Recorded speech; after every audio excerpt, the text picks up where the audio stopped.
Hi, welcome back to the Myth-Busting Neurodiverse Relationships podcast on YouTube. This episode has no video, audio only today, so enjoy listening along.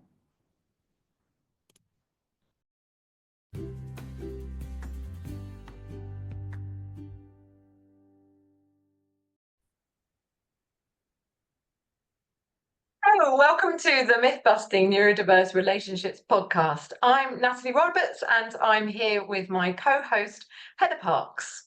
We've both been in our neurodiverse relationships and families for more than 25 years. We met 10 years ago when we were feeling really desperate and trying to solve a lot of issues in our relationship and our families. We've been journeying since then. We've found many more positive and hopeful ways to solve, resolve, repair, reconnect in those relationships and in our families, in our lives.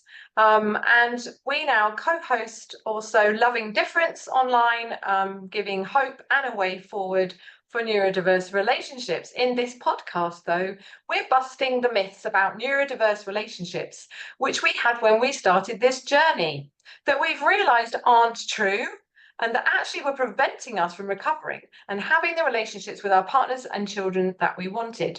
So we want to dispel these myths and bring you hope that absolutely things can change. So whether you're out and about or comfy with a cuppa, let's dive into our next conversation. See you there. Hi, welcome to the Myth-Busting Neurodiverse Relationships podcast. I'm Heather Parks. I've been navigating differences in my relationship and family for 25 years, along with my husband, Phil, and our 4 children. For much of this time, neurodiversity was unknown and there were challenges and struggles for us all. I discovered new ways of navigating difference so that I can be true to myself and thrive in my neurodiverse family. I'm now an accredited somatic coach and nervous system educator, helping others to heal so that they can be the best versions of themselves and thrive too. I'm Natalie Roberts and I've been in a neurodiverse relationship and family with my husband Pete for 25 years. We discovered neurodiversity was a part of our story in 2014 when we were really struggling as a couple and a family. Now we're thriving and enjoying life in ways I just couldn't have imagined them back then. And I'm also an accredited relationship coach, supporting individuals and couples in neurodiverse relationships to reverse the impact of unknown neurodiversity and thrive in a relationship and a life that they dream of. 9 years ago, when Natalie and I were struggling the most, we found much needed validation and understanding in the support groups and professional support we accessed.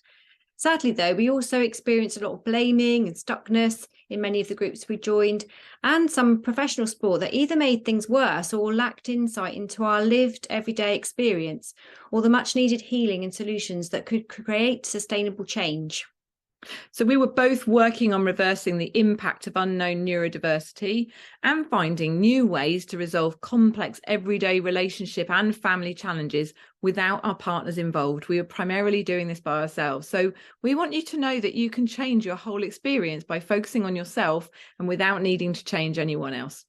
We also realised that the journey is so much more than new and more knowledge.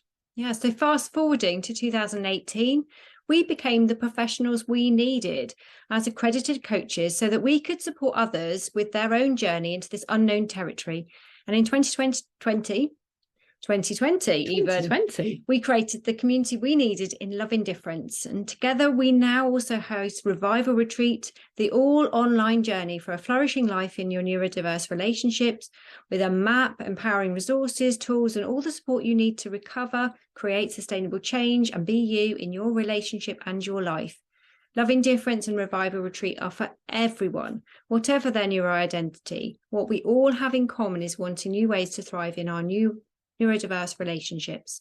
So find out more at www.lovingdifference.net.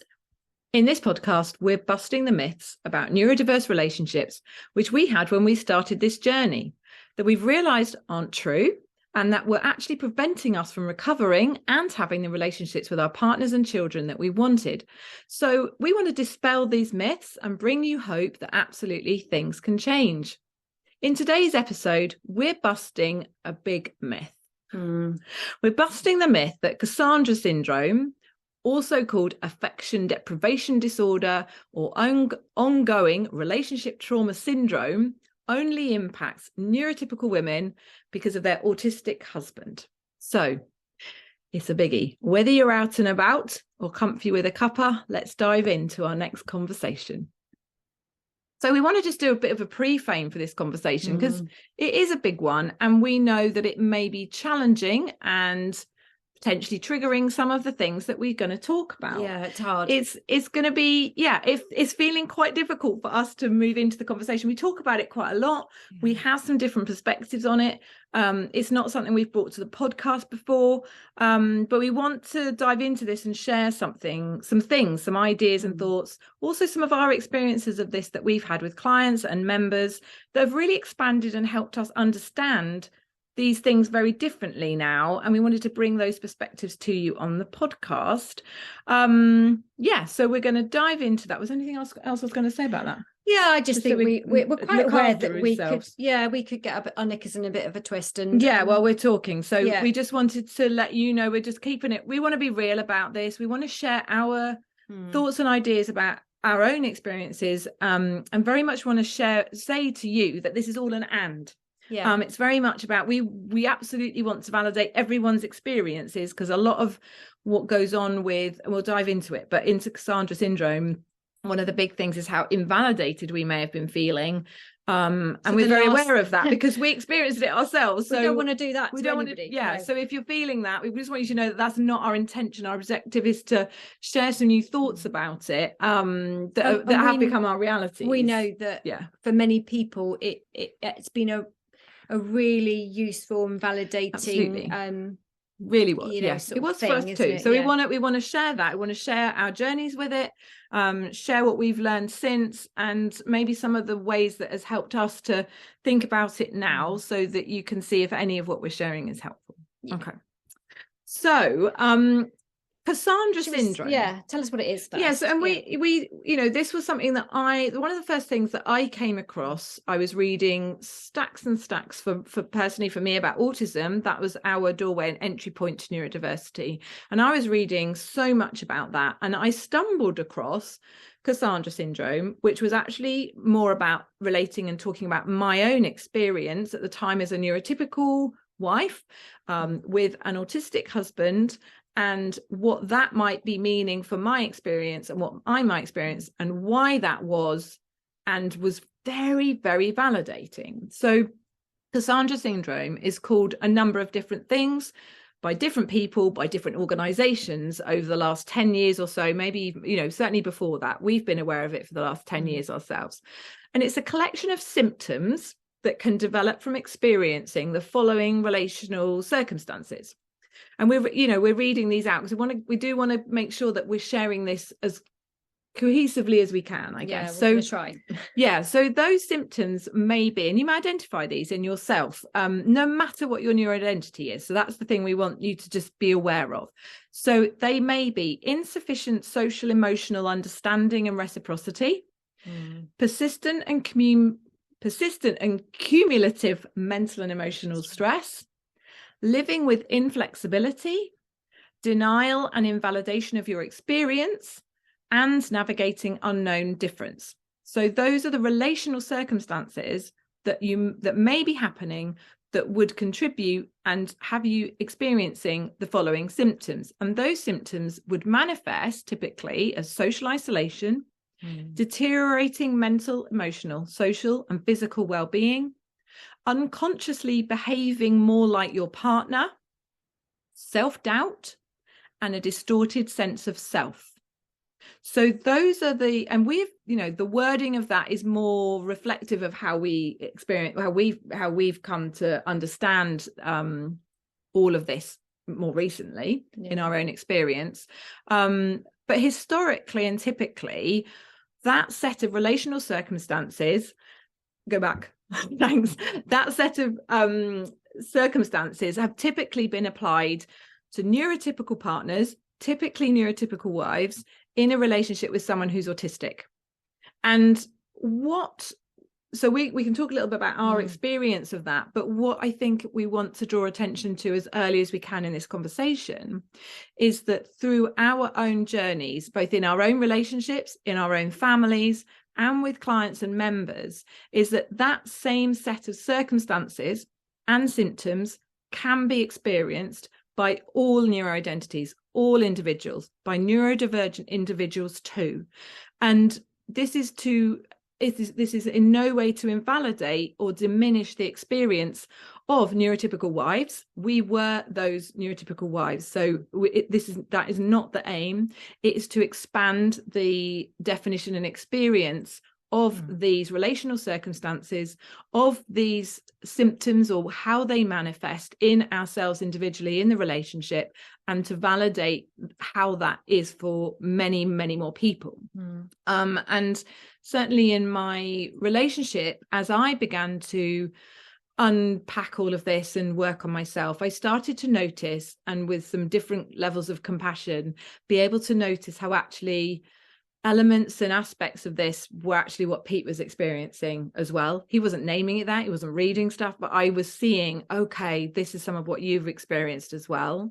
And then in my private practice as a coach, I was starting to work with men who were with neurodivergent wives or husbands, and also working with who were recognizing this in themselves. And I was also having come towards me neurodivergent individuals who were describing these same circumstances, but didn't have this, weren't calling it this, because that's not what they will have come across in what they're reading. And I was having people come to me. I had, one client who came to me had recently had a diagnosis of ADHD and had read or come across my website. We're looking with support in their neurodiverse relationship with their partner who's autistic, and read my story, recognized Cassandra Syndrome in themselves, in their own experience, hopped into some coaching, worked on some things, and then 6 months later was recognizing that they're autistic themselves. So then was like, well, so I can't have Cassandra Syndrome, or what does that mean for me? And also, we've also both journeyed our own neuroidentities over the last 10 years. I've certainly moved away from an identity of neurotypical, and I've experienced all of this. So I think what the important thing is that there's more complexity to it, and it's very much broader experience than the literature, the research, and the narratives have in them. So we want to expand the narratives and broaden and include more experiences, I think. Yeah, it's more inclusive than we realized. I think that's the really key thing, and it absolutely isn't to invalidate any of that. And we really do see plenty of people coming through, and also, I mean, what we've been acutely aware of, haven't we, is that it has been quite harmful. Where we recognize it was helpful for us in our journey, we also recognize that it can be really harmful for others to be the object of that, to be the object of why those things are happening. And actually when you think about, and then coming into having a bit more understanding about the level of, say, perhaps masking, or the level of invalidation of their own experiences for years and years and years, and forever. And for us.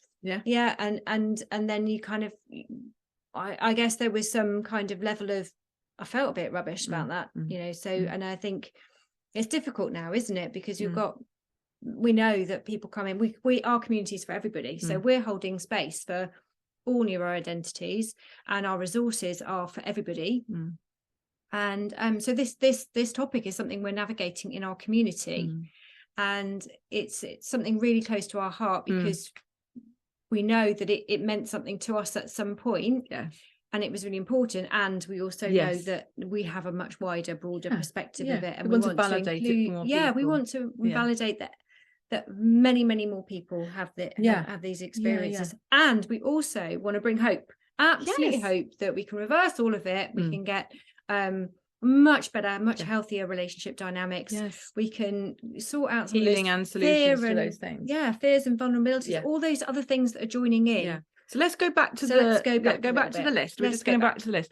So one of the things that I think, when we're talking about the collection of relational circumstances, when I read them out even, and when I remember reading these in the very beginning, these things were about what, from in my circumstances, my autistic husband was doing or being, which was not providing sufficient social emotional understanding and reciprocity, was in persistent and cumulative mental and emotional stress, and that was a contributing factor, was inflexible, was invalidating my experience, and we had unknown difference, so he was autistic. So that was okay. So those are the relational circumstances that basically was him.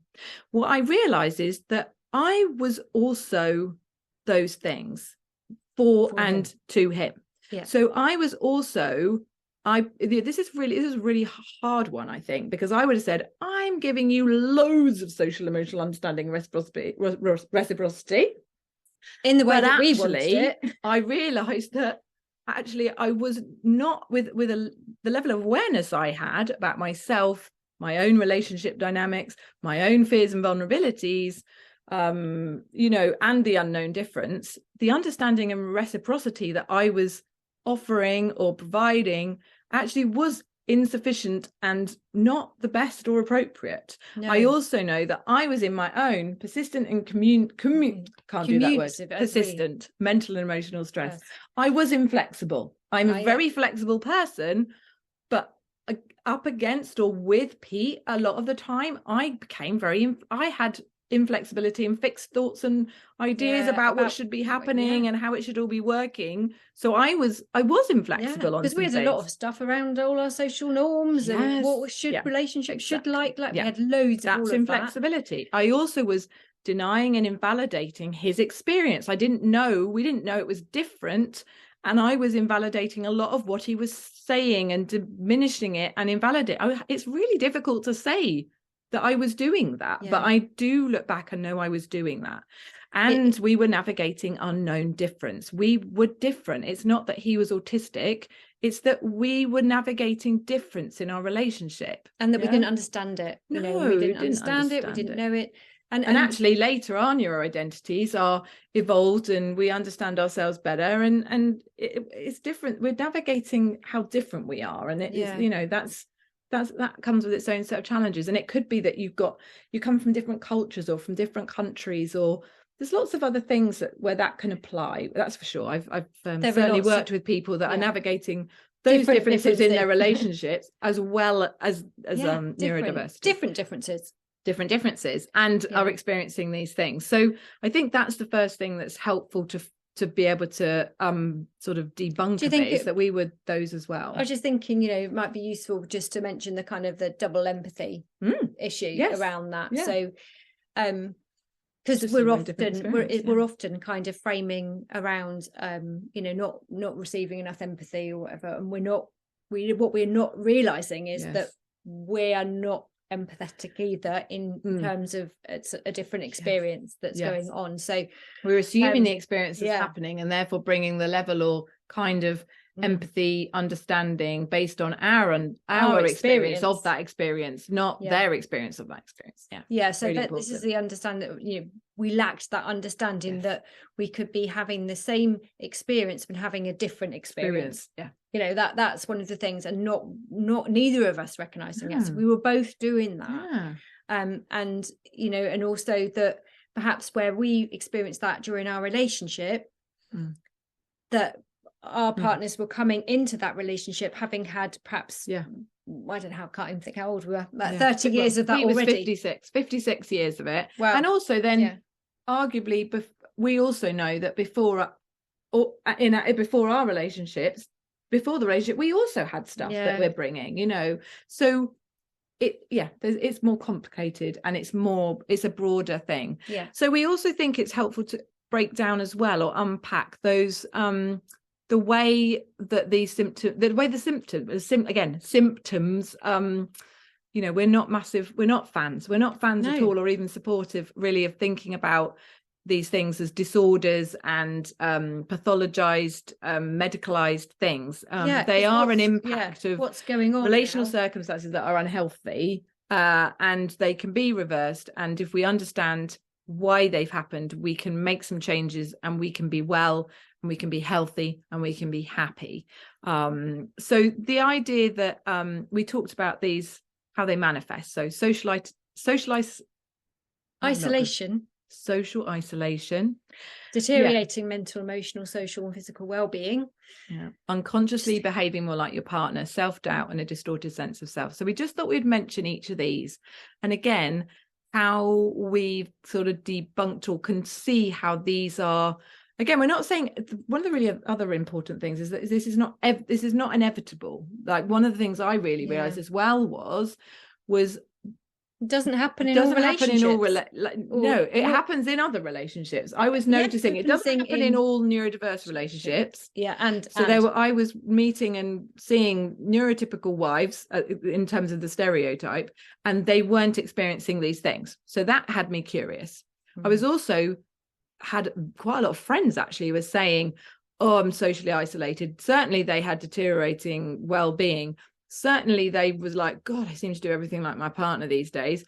Certainly they're talking about not feeling like themselves anymore, and realize, and they're not in neurodiverse relationships. So I was hearing that this isn't unique to neurodiverse relationships. So we get curious. Well, I don't know. I just get curious then and go, hang on, can this surely all be about neurodiversity, or is there something else going on? That's curious to me. Let's have a look. Certainly that bit about the fact that it wasn't always happening. You could have a neurodiverse relationship and it wasn't happening to someone, made us actually think about what is it about the patterns or the experience that we're bringing, or the type of people that we are, or what else. It was very much about what else is going on between these two people that isn't going on between these two people. Maybe I could do something about that. The actual reality is everyone's different, aren't they? It doesn't matter, we are all but I think things. Certainly the one around unconsciously behaving more like your partner, which that's framed slightly differently in our wording, but would have sounded in the beginning for me something like, I've become autistic. I'm taking on autistic traits. I think I could certainly, again, I could look at that and go, oh my gosh, yes, I'm doing that. I'm definitely can see how I've been doing that.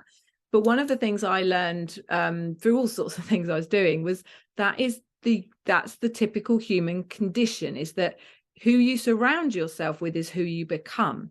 It's how we create a sense of belonging. It's how we are in living with other people, is that we will have a tendency to adjust to adapt and to do the same kinds of things. Like, so that if you're in any group, you will tend to do that. And even in a family, you will tend to become the sum of, or some version of, each person. And then you may, without a very clear sense of self.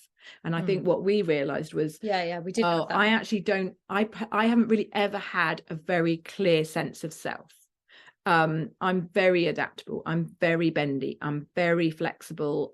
I mean, there's lots of things I'm not flexible about, but I was very flexible about me being me, in order to be liked, in order to belong, in order to fit in order to get your feel needs met, in order to be okay, in order for others to think, to be okay, so that I'm okay.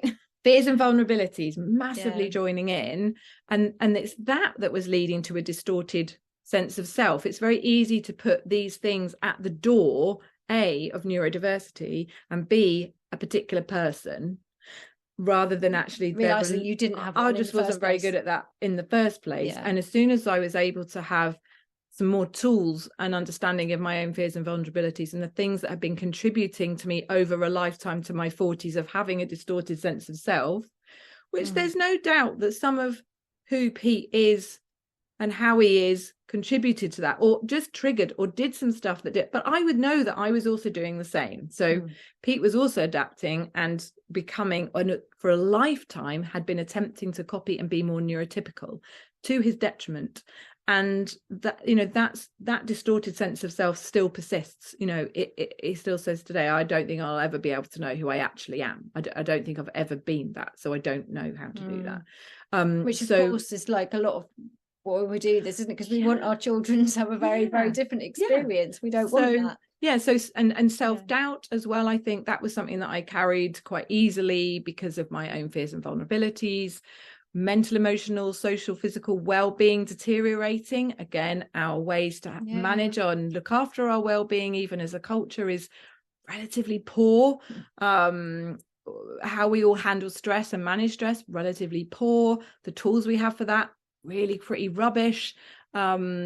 Social isolation, again, these things are some things. Even being a mum, I think we can often tend to have moved away from our own friendships and our own things that we need to do. So some of the other roles that we had were contributing and playing a part in it, and we have to work hard to juggle these different things, I think. And I guess different aspects of this will resonate differently for different people, for different neuroidentities, who you are different. We're all unique. But I think the main purpose of us talking about it is to acknowledge, to validate the many experiences and the much broader sense that these relational circumstances and these I'm desperately wanting to find a different word for symptoms.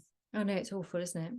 I think that's one of the things that I find is, because it shows you how ingrained it is, isn't it? I know, but we've already pathologized and medicalized neurodivergence, haven't we? And now, in order to then validate the other experience, we're then trying to do the same thing and find symptoms. We need new language. We don't have the language, and we're trying to develop it, aren't we, as we go? And but it could be behaviors, socialization, your behaviors, it's their behaviors. We'll find it, but it shows you how ingrained the language is that has us thinking that way, rather than thinking that it could be other things and that I could be empowered or have choice to change it. And that's what we absolutely want to share with you, is that that these things can be. You can reverse all of this. You can reverse the relational circumstances. You can heal. You can reverse. You can have new solutions for those symptoms. And I'm just going to use that word because we don't have a better one today.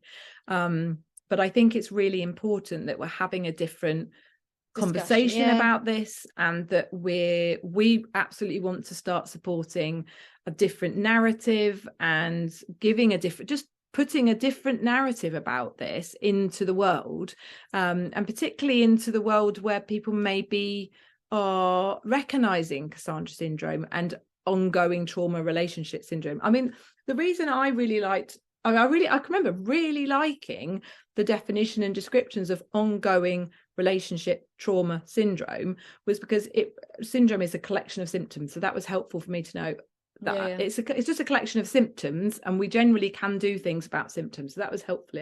I think even that helped me think this is not something that I can't do anything about. Well, you think you can maybe get better from it? I could get better from it, but I think it was helpful, and I think that's why it is helpful still to think about ongoing relationship stress or ongoing relationship challenges. Is I still would say yes, there's some truth in that. I am in ongoing relationship challenges. They're not going, I can remember thinking, gosh, they're not going to go away. Is this forever? We've got much better ways of handling it, better ways of being in it, and better ways of understanding and it differences. Been trauma when you didn't know. When we didn't know, it absolutely was traumatic. Like, no way are we thinking about, we want to deny the level of difficulty that and what that's created, and the hurt and the pain and everything that has created and caused.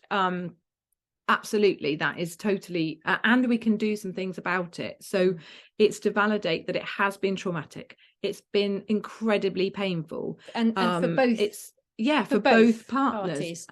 And it's been and another word for trauma is stress. So it is that there potentially is ongoing stress to handle, but it doesn't have to be really, really stressful when we've recovered, when we've healed the old wounds and hurts and everything. I think when we've got new ways, and when you're just generally in a much healthier relationship dynamic, isn't it? When you're and when there's some kind of acceptance of we can connect on some things and we can be different on some things, and that's okay. I mean, that's we have done some more ways myth busting, as about we all have to have the same opinion and the same experience. We've got different ways of holding that those different experiences and perspectives, which is loving and living with difference. I think that's the key to this.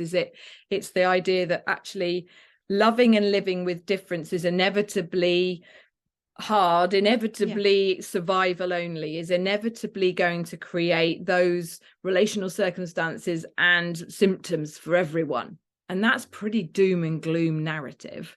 And I think we want to be sharing a very different narrative, that is that they're not inevitable. They are reversible. They are healable. They are forgivable. They are solvable. There is a way forward, and there is hope. Yeah. Join us and find out more, I'd say. Yeah, join us and find out more. So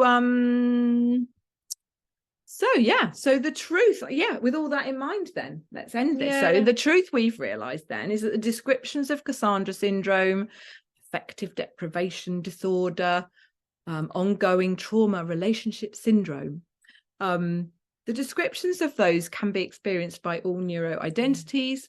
They're not inevitable, and they are reversible. There is hope. You can reverse Cassandra or any of those things that we've described. You can change your whole experience by focusing on yourself and not needing to change anyone else. We hope this has resonated and not upset you. No, we'd love to hear from you. Actually, there's a question on somewhere around the podcast, if you're listening there, or even in the comments if you're watching on the video, share in the comments, like, what's challenging you about this, what's difficult, like, or what's really helpful about it. We'd love to hear from you. We'd love to hear that. That helps us continue to develop our ideas and think about it. So please do subscribe as well, wherever you're listening or watching, so you can get notifications of future episodes.